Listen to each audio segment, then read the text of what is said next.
Bonjour et bienvenue dans le 31e épisode du Monde devant soi. Je suis Christophe Caron et comme chaque semaine, nous allons revenir sur l'actualité internationale avec Jean-Marie Colombani, directeur de la publication de Slate.fr, et Alain Frachon, éditorialiste au Monde, spécialiste des questions internationales. Bonjour messieurs. Bonjour Christophe. Bonjour Christophe. Après la crise sanitaire, après la crise économique, la crise géopolitique, le climat était déjà tendu entre les États-Unis et la Chine, on en parle souvent ici, mais ces derniers jours, on est monté d'un cran. Le 29 avril, l'agence de presse officielle Chine Nouvelle diffusait une vidéo de propagande produite par ses soins. Écoutez. December. Strange pneumonia cases reported. Roger that. January. We discovered a new virus. Une vidéo en anglais mettant en scène des personnages légaux où Pékin se donne le beau rôle et accuse les États-Unis d'avoir mal géré la crise sanitaire. Le dimanche 3 mai, c'est Mike Pompeo, le chef de la diplomatie américaine, ancien de la CIA, qui affirmait qu'il existait des preuves immenses, je cite, que l'épidémie de Covid-19 était partie du fameux laboratoire de virologie de Wuhan. Une annonce évidemment démentie par le gouvernement chinois, mais aussi par de nombreux services de renseignements occidentaux et l'incertain consensus scientifique qui penche, sans rien affirmer, pour une transmission de l'animal à l'homme. Bref, le virus a contaminé un peu plus les relations sino-américaines, particulièrement mauvaises depuis l'arrivée de Donald Trump à la Maison-Blanche. Alain, pouvez-vous nous dire ce qui se joue exactement là entre ces deux pays ?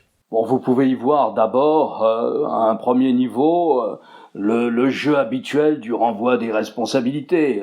Le ministère des Affaires étrangères chinois a fini par accuser le Pentagone d'être à l'origine du virus. En revanche, les États-Unis ont demandé à la CIA, au département d'État, à leurs services de renseignement, de mener une enquête pour savoir exactement ce qui s'est passé à Wuhan et notamment pour insister sur les responsabilités que n'a pas prises la Chine au moment du déclenchement de cette épidémie. Vous pouvez y voir aussi un excellent argumentaire que Trump a trouvé pour sa campagne électorale et qui consiste à se défausser à 100% sur la Chine pour toutes les erreurs qu'il a, lui, commises dans la gestion du Covid-19.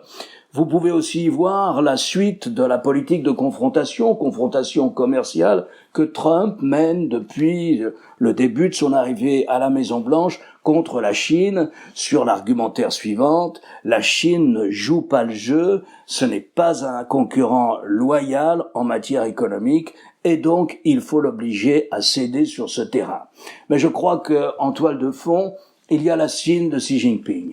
La Chine de Xi Jinping, c'est une Chine qui est en voie de réidéologisation très forte, c'est-à-dire de bataille idéologique contre l'Occident et contre les démocraties libérales sur le plan idéologique. C'est une Chine sûre de sa force militaire, sûre de son influence mondiale, sûre de sa puissance économique. Et vous avez un schéma classique qui est en train de se reconstituer, peut-être sur la scène internationale. C'est celui traditionnel de la confrontation entre la puissance établie, les États-Unis, qui ne veulent pas perdre leur leadership sur le monde, même s'ils ne sont pas prêts à l'assumer comme ils le faisaient auparavant, ils ne veulent pas le perdre, et la puissance montante, la Chine, qui entend se faire sa place au tout premier rang de la scène internationale, qui le dit et qui l'écrit et qui l'assume. Jean-Marie ? On est en fait devant la mise en place d'une nouvelle guerre froide. Alors on peut dire ça vient de loin parce que voilà longtemps que, notamment dans son grand discours stratégique d'Honolulu, Barack Obama avait posé les jalons de cette nouvelle ligne de partage dans le monde entre la Chine d'un côté, les États-Unis et ses alliés de l'autre. En même temps, il faut bien convenir que Donald Trump a beaucoup chargé la barque. À l'inverse, le dirigeant chinois, au départ, avait un boulevard devant lui. Il avait un boulevard parce que justement, les excès de Donald Trump auraient pu lui permettre, au contraire, de souder autour de lui, d'autant que la Chine pendant longtemps, elle continue d'ailleurs de le faire d'une certaine façon, se posait en championne du multilatéralisme. Du multilatéralisme, on le voit notamment à l'Organisation mondiale du commerce que Donald Trump est en train patiemment et brutalement de démanteler. La Chine campe toujours sur des positions plus multilatérales, raisonnables, en accord d'ailleurs avec l'Union européenne, en accord aussi avec l'Australie. Et pourtant, aujourd'hui, on est devant une Chine qui coalise un maximum de pays contre elle. Et il y a à la fois la brutalité de ces attaques contre les valeurs des pays occidentaux ou des démocraties libérales, mais il y a aussi le retournement qui s'est opéré sur le virus, parce que au point de départ, rappelez-vous, très peu de temps après le déclenchement de l'épidémie, la Chine est apparue à la fois comme victime et puis en même temps comme quelqu'un qui était de nature à s'insérer dans un processus international et à aider les uns et les autres. Et puis les choses se sont transformées avec les accusations et les soupçons qui pèsent de plus en plus, non pas sur la Chine productrice du virus, mais sur la Chine qui aurait abrité un accident à l'intérieur de ce fameux laboratoire P4. Et l'absence de transparence, le refus de la Chine de laisser passer toute enquête internationale, évidemment, a changé complètement le rapport de force et fait qu'aujourd'hui, la Chine se trouve très isolée dans le paysage géopolitique que Alain évoquait tout à l'heure. On a l'impression que les États-Unis ont toujours besoin d'avoir sinon un ennemi, au moins un adversaire. Il y a eu évidemment l'URSS, puis le Japon, quand il s'est mis à croître économiquement, l'Irak, Ben Laden après le 11 septembre 2001, et depuis quelques années, c'est la Chine qui est dans le rôle du meilleur ennemi. Est-ce que cette fois, les États-Unis ne s'attaquent pas à plus gros qu'eux ? Les relations économiques entre la Chine et les États-Unis sont dans une phase très particulière. Je dirais qu'il y a un désinvestissement progressif de l'économie américaine, de l'économie chinoise. Alors vous savez, on dit toujours, oui, mais c'est la Chine qui achète la dette américaine, les États-Unis vivent de la dette, la Chine achète les bons du Trésor américain. Sur 3 000 milliards de réserves chinoises, il y en aurait les 2/3 en dollars ou à peu près. Certes, mais la Chine est condamnée à acheter des dollars. C'est la seule vraie monnaie internationale. Elle ne va pas se mettre à acheter du yen ou de l'euro. Elle en a, mais de façon marginale. Donc, je crois qu'on peut assister à une sorte de désinvestissement relatif ou progressif de l'économie américaine. Maintenant, si vous voulez, l'affrontement sino-américain n'est pas qu'économique. Il prend d'autres formes. Il y a une dépendance de la Chine à l'égard de l'économie américaine et il y a une bien moindre dépendance de l'économie américaine à l'égard de la Chine, sauf dans certains secteurs comme les avions, etc., etc. Et la haute technologie, bien sûr. Non, vous avez un système concurrentiel qui s'installe. Et est-ce qu'elle s'attaque à plus grand que elle, les États-Unis? Est-ce que l'Amérique s'attaque à une Chine qui est beaucoup puissante qu'elle? Je ne sais pas. Je ne sais pas jusqu'où peut aller cette confrontation. Je sais qu'il va falloir vivre avec elle et que dans cette confrontation, au moins sur le plan commercial, il y a un accord entre démocrates et républicains aux États-Unis. Les démocrates suivent le président Trump dans cette confrontation avec la Chine et je dirais que de manière moins affichée ou moins affirmée, l'Europe, le Japon, naturellement, l'Australie, la Nouvelle-Zélande, l'ensemble occidental, si vous voulez, suivent les États-Unis dans cette confrontation avec la Chine, au moins sur la confrontation économique et commerciale. Mais vous remarquerez que pendant la crise du virus, la Chine a poursuivi sa militarisation en mer de Chine du Sud de manière assez provocatrice. Elle a fait des manœuvres d'encerclement de Taïwan et elle a fait emprisonner, en tout cas, elle a traduit devant la justice un grand nombre de militants démocrates à Hong Kong. La Chine s'affirme, vous pouvez présenter ça comme vous voulez, la Chine s'affirme, les États-Unis lui résistent et une partie de l'Europe accepte de mener cette confrontation, au moins sur le plan économique et commercial. C'est vrai que si on regarde les choses froidement, la Chine a plus intérêt au multilatéralisme que les États-Unis, parce qu'elle est plus interdépendante, elle est plus dépendante qu'elle ne le croit des autres pays, notamment de l'Union européenne et surtout des États-Unis. Donc c'est nécessairement un frein à terme à son attitude ou à son agressivité. Et dans les discours officiels, encore une fois, le président Xi Jinping continue de mettre en avant et le multilatéralisme et son souhait de voir prévaloir la coopération plutôt que la confrontation.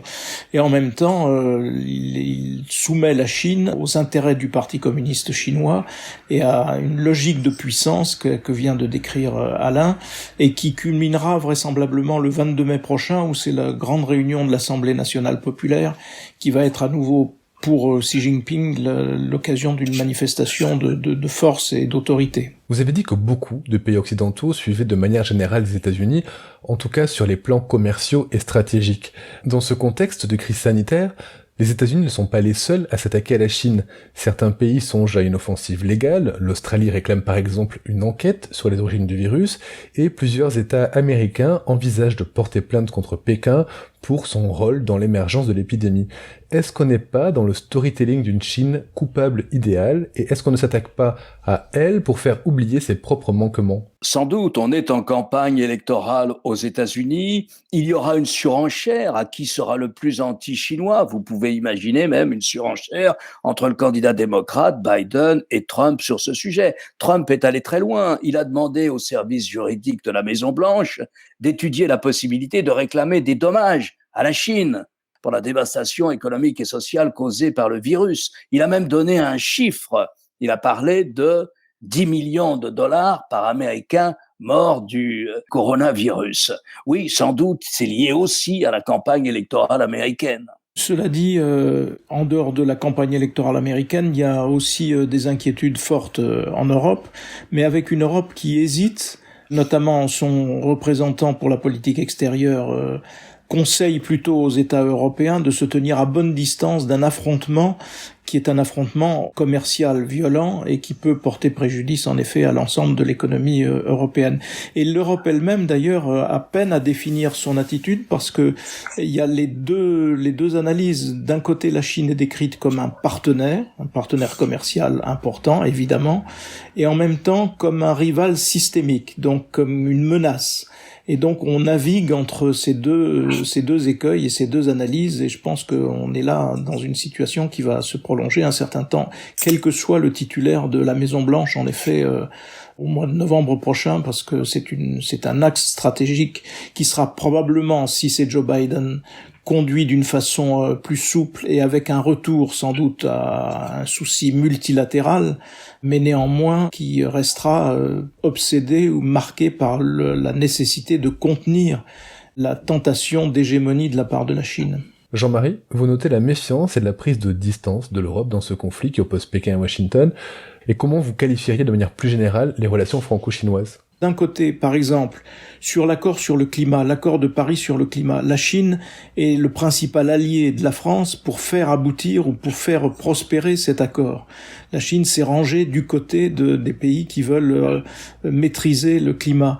En revanche, sur le virus est une occasion, au contraire, d'une prise de distance assez nette de la part d'Emmanuel Macron, qui a relayé en quelque sorte le discours du soupçon qui est porté par les États-Unis et notamment par Donald Trump et par son secrétaire d'État. Donc il y a les deux positions. On est loin de l'axe Chirac-Raffarin, qui était au contraire un axe très pro-chinois, ouvertement, avec comme concrétisation de cet axe, en quelque sorte, le fameux laboratoire P4 de Wuhan, qui est né d'une coopération franco-chinoise.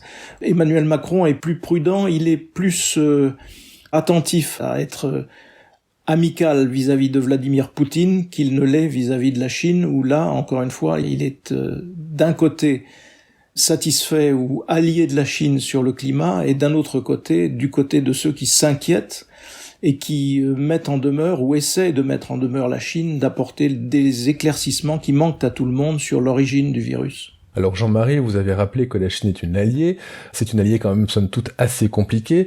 Face aux accusations en rafale dont elle a été l'objet ces derniers jours, la Chine a fait le choix d'une défense agressive, et quand on regarde bien la communication des représentants de Pékin à l'étranger, on peut se dire que la diplomatie chinoise manque parfois un peu de diplomatie. C'est très agressif, parfois insultant, et même si le pays en fait des tonnes sur le plan matériel, en distribuant des masques, en distribuant des machines, on voit qu'il y a des prises de parole tendues. Alors on a parlé de la diplomatie du masque, donc cet envoi de matériel aux pays en difficulté, on a parlé de la diplomatie du loup combattant. Alain, est-ce que vous pouvez nous éclairer sur la stratégie diplomatique de Pékin ? Ça vous dit déjà que Emmanuel Macron n'a pas affaire à la même Chine que Jacques Chirac et M. Raffarin. C'est la Chine de Xi Jinping qui mène une diplomatie beaucoup plus agressive, une diplomatie qui porte à nouveau la marque du Parti communiste chinois. Alors, je vais essayer de vous refaire un petit peu la séquence virus. La Chine est embarrassée, elle est à l'origine du virus. Donc, elle arrive à le maîtriser et elle veut refaire son image. Alors, elle veut refaire son image, mais c'est la Chine de Xi Jinping. Elle va agir de manière conditionnée, si vous voulez, ou conditionnelle. Elle veut refaire une image de bon géant, donc elle livre à la terre entière des masques souvent ou des produits dont elle a d'ailleurs le monopole pour lutter contre le Covid-19. Mais avec le produit vient l'emballage. Et l'emballage, c'est une glorification de la Chine et du système chinois. C'est une propagande en béton armé, si vous voulez. Quelquefois, même, l'aide est conditionnée. Par exemple, regardez ce qui s'est passé en Pologne. Avant de livrer l'aide, les Chinois ont demandé que le président polonais, M. Duda, appelle Xi Jinping pour le remercier. Naturellement, un appel téléphonique enregistré pour servir de propagande. Ça, c'est une Chine complètement différente de celle à laquelle ont eu affaire Jacques Chirac et son Premier ministre Raffarin. Donc, si vous voulez, c'est le bon géant, mais c'est le bon géant qui vous vend en même temps un argumentaire à la gloire du système politique chinois, et en tout cas qui veut, comme cela, par cette propagande-là, refuser aux démocraties libérales la seule légitimité sur la scène internationale comme mode de gouvernement. Donc vous avez ça, vous avez cela, vous avez ce ton menaçant, vous avez un ambassadeur chinois à Paris, venu du Canada, comme aucun autre ambassadeur chinois de ces dernières années ne s'est comporté, qui écrit des longs articles sur Twitter à la gloire du système politique chinois, insistant sur le fait que beaucoup de Français s'interrogent d'ailleurs sur la non-efficacité de la démocratie à la française et décrivant une France qui laisse à l'abandon les établissements pour personnes âgées où les personnes âgées meurent de faim et d'absence de traitement pendant la crise du virus. Jean-Marie, est-ce que la Chine a des relais d'opinion forts en France comme peuvent l'avoir la Russie ou les États-Unis? Non, ça n'est pas de même nature parce que par exemple, les points d'appui de la Russie, de l'Union européenne et en France notamment, c'est les partis d'extrême droite, les partis populistes, les partis d'extrême droite. Rien de tel en Chine et au contraire, en Chine, tout ce que vient de décrire Alain est de nature à l'isoler, la Chine, sur le théâtre international, parce que ça montre au contraire, ça redéclenche un affrontement purement idéologique avec d'un côté la doctrine communiste et de l'autre les autres. Cela dit, la Chine n'est pas complètement désarmée dans ces batailles parce que, d'une part, il y a la course au vaccin. Et dans la course au vaccin, les Chinois ne seront pas les derniers. Et donc, ils peuvent, s'ils étaient d'aventure les premiers à découvrir le bon vaccin face au coronavirus, ils en retrouveraient une forme de prestige et d'influence.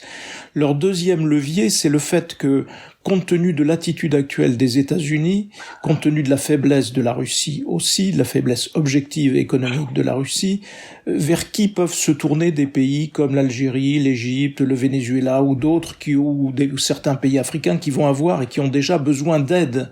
Et avec le développement de la crise économique, encore plus d'aide. Vers qui vont-ils pouvoir se tourner? Qui pourra leur apporter de l'aide, soit en effaçant la dette, soit en apportant de nouveaux subsides? Ce sera la Chine. Et donc là, on a aussi une partie qui est loin d'être perdue pour la Chine. En revanche, il y a un aspect sur lequel la Chine sera plus en difficulté, c'est que elle est véritablement interdépendante avec nos économies, et là, elle risque de pousser le bouchon un peu trop loin et de se retrouver avec une sorte d'effet boomerang sur le plan économique si elle va trop loin dans l'affrontement commercial et économique, pas seulement avec les États-Unis, mais aussi avec l'Union européenne, parce que là, elle risque d'y perdre. Donc ce que vous dites, c'est finalement que la mondialisation protège l'Occident de l'hégémonie chinoise ? Oui, en tout cas, ça a cette vertu de montrer que, de la même façon d'ailleurs que l'épidémie montre à quel point nous sommes interdépendants les uns des autres. Si les uns trouvent, ce sera au bénéfice de tout le monde, et s'il y a une accélération aujourd'hui, une rapidité dans la recherche, c'est bien parce qu'il y a cette émulation planétaire. Et je pense que ça, c'est un des acquis de la mondialisation que l'on gagnerait à ne pas faire disparaître. Merci messieurs pour ces commentaires et analyses. On se retrouve la semaine prochaine pour un nouvel épisode du Monde devant soi. Merci Christophe. Merci Christophe. Vous venez d'écouter Le Monde devant soi, un podcast Slate.fr à retrouver tous les samedis matins sur Slate.fr ou sur votre application de podcast préférée. Si vous avez aimé, n'hésitez pas à vous y abonner et à nous mettre 5 étoiles.